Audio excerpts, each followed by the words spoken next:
The End of Easy Money, Lessons from 15 Years of Warnings by Kerry Lutz, Financial Survival Network.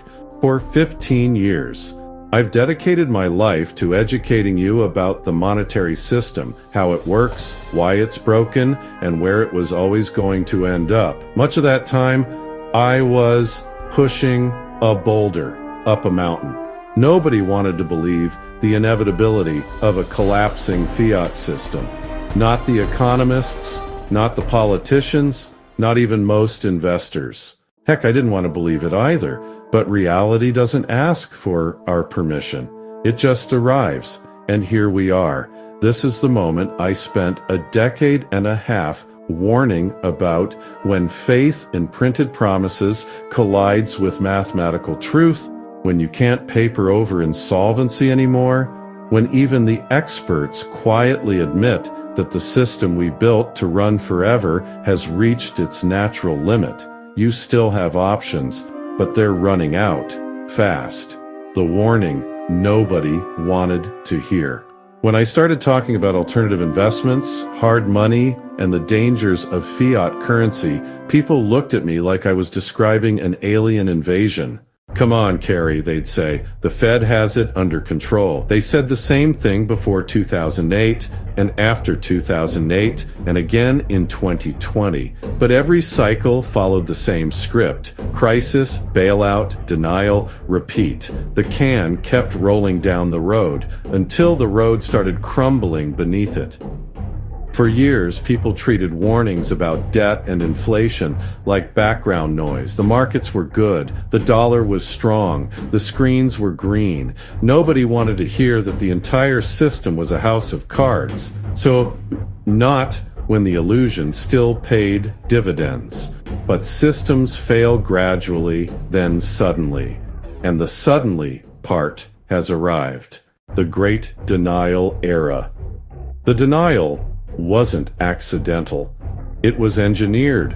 Wall Street learned long ago that the best way to keep people calm was to drown them in data and jargon. Politicians learned that the easiest way to win elections was to promise something for nothing, and central bankers learned that the fastest way to appear omnipotent was to pretend that printing money creates wealth. It worked for a while. Academics wrote papers justifying infinite debt. Journalists parroted whatever the Fed said at press conferences. The talking heads mocked anyone who dared mention gold, Bitcoin, or real assets.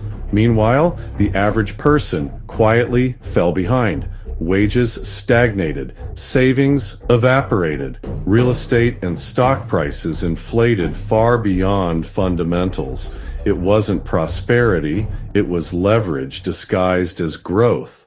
We built a global economy on the assumption that debt could always expand faster than productivity, that the future would always be able to bail out the present. But, as any honest student of history knows, there's never been a society that could borrow its way to immortality.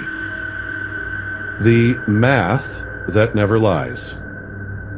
Here's the part that no narrative can hide. The math stopped working. The US government owes over $35 trillion. Add in unfunded liabilities and you're north of $200 trillion. Every dollar of new growth now requires $2 or $3 of new debt.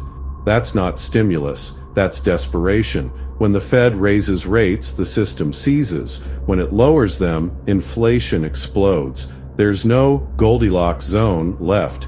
Every lever they pull now breaks something else, and that's why we've seen record deficits during so-called booms. That's why global trade has fractured and why nations are hoarding gold again. The math has caught up to the mythology. Debt is compounding faster than income. Promises are compounding faster than production. And public confidence, the glue that holds it all together, is cracking under the strain. People can ignore politics, they can ignore headlines, but they can't ignore grocery bills and rent. Inflation is not a number, it's a signal that the currency is being sacrificed to preserve the illusion of control. The reckoning arrives. If you've been paying attention, the signs are everywhere. Bank failures swept through the system like a preview of what's to come. Central banks raced to backstop liquidity. Again, the digital dollar pilot programs are quietly rolling out. And the public is being conditioned to accept programmable money as the next inevitable upgrade. They're not fixing the system, they're rebranding it. The central bank digital currency CBDC model isn't about efficiency, it's about control. Once the currency is digital, every transaction becomes trackable, taxable, and eventually restrictable. If that sounds extreme, remember, 10 years ago, people said negative interest rates were impossible. The same people who said inflation was transitory are now promising that programmable money will enhance inclusion. The same bureaucrats who can't fix potholes want to run the architecture of your freedom. It's not a conspiracy, it's a pattern. The flight to real assets. That's why, for over a decade, I've preached the gospel of real value. Not speculation, not hype. Value. Things that can't be printed, censored, or defaulted on by decree. Silver, gold, Bitcoin, productive land, human capital. Each represents a different form of sovereignty. And in a world addicted to centralization, sovereignty is the ultimate hedge. I'm not saying these assets are risk-free. Nothing is. But the real risk today isn't volatility, it's counterparty exposure. When the system itself becomes the risk, the only safe position is outside it. If your wealth depends on someone else's solvency, a government, a central bank, a broker, or a spreadsheet you can't touch, then it's not really yours. Real wealth lives where code, commodity, or contract meet transparency. That's why silver has exploded, why gold is now flirting with $4,000, why Bitcoin refuses to die. Because when confidence in paper collapses, capital seeks truth. And unlike politicians, truth never needs a bailout. The final wake-up call. You still have time, but not much if you're still hoping for a return to normal. Let me save you the wait. It's not coming back. Normal was a 40-year credit bubble inflated by cheap energy, cheap labor, and endless debt. All three are gone. The world is deglobalizing. The dollar's weaponization has forced nations to create parallel systems. The next reserve currency won't be a single flag. It will be a basket of commodities, digital assets, and trade alliances. That's not the end of America, but it is the end of an era, and pretending otherwise won't make it less real. Every empire believes it's special until math proves otherwise. Every currency seems invincible until it's not. The good news is that individuals can still adapt faster than governments. That's what separates survivors from casualties. You don't need to predict every twist in the global system. You just need to understand the direction away from centralized debt promises toward decentralized verifiable value. That's the great rotation of our lifetime. The moral ledger. Money isn't just economics, it's moral architecture. When a system rewards debt over savings, speculation over work, and manipulation over truth, it's not just financially unstable, it's spiritually bankrupt. That's why the collapse of fiat isn't just a market event, it's a reckoning of values. People are tired of working harder to stand still. They're tired of watching the cost of living rise while the quality of life declines. They're tired of being told that everything's fine by people who don't buy their own groceries. This moment, as painful as it is, is also cleansing. It's exposing what's fake and rewarding what's real. For years, the system told you to chase yield. Now it's teaching you to chase truth. That's progress, painful but necessary.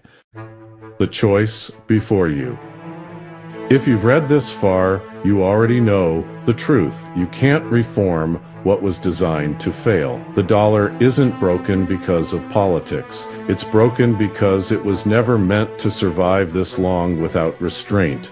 Every fiat currency in history has ended the same way, by betraying the people who believed in it. But individuals, families, and investors who saw the signs early didn't just survive, they thrived. History doesn't repeat, but it rhymes in predictable cycles. The same cycle that destroyed the Roman denarius, the French assignat, the British pound, and the Argentine peso is now unfolding in slow motion before our eyes. The question isn't whether the system resets, it's whether you reset before it does. If you're still living as though nothing has changed, still trusting the same institutions, the same debt promises, the same experts who created this mess, then your future is being decided for you. But if you take control, if you move your capital, your skills, and your attention towards self-sovereignty, then you're not just surviving the collapse. You're building what comes next. The inevitable and the opportunity. For years, people mocked those who prepared the doom and gloom crowd, the gold bugs, the Bitcoin maximalists, the Austrian economists, the sound money skeptics of central banking. But here's the irony. The people who were called paranoid are the ones now standing on solid ground. The world didn't end. It just got honest. Now, the same institutions that dismissed hard money are quietly buying it. The same governments that laughed at crypto are building their own versions. The same experts who said inflation is dead now say a little inflation is good. It's not about vindication, it's about survival. I didn't spend 15 years pushing this message for bragging rights. I did it because truth, once seen, can't be unseen. And because every cycle creates a new generation of believers, people who mistake the temporary for the permanent, the artificial for the authentic. If that's not you, then congratulations, you're ahead of 99% of the world. The rest will spend the next decade doing what every collapsing empire's citizens do, looking for someone to blame. The closing warning. You still have options, but they're running out, and so is time. If you want to continue living as if change will not affect you, then so be it. But understand this, the era of pretending is over. The numbers don't lie, the policies don't work, the center cannot hold. What happens next is up to you. This isn't about fear, it's about clarity. The kind of clarity that comes only after the fog of illusion lifts. You don't have to believe in collapse to prepare for it. You only have to believe in math, in human nature, and in the laws of economics, the same laws that outlive every fiat empire in history. If you followed me this far, you know that every crisis creates opportunity. The next one will be no different. The people who understand the system's failure will own the next system's foundation. And that, my friends, is why I told you so. Subscribe for weekly insights on sound money, real assets, and the end of the debt illusion. Financial Survival Network on Substack.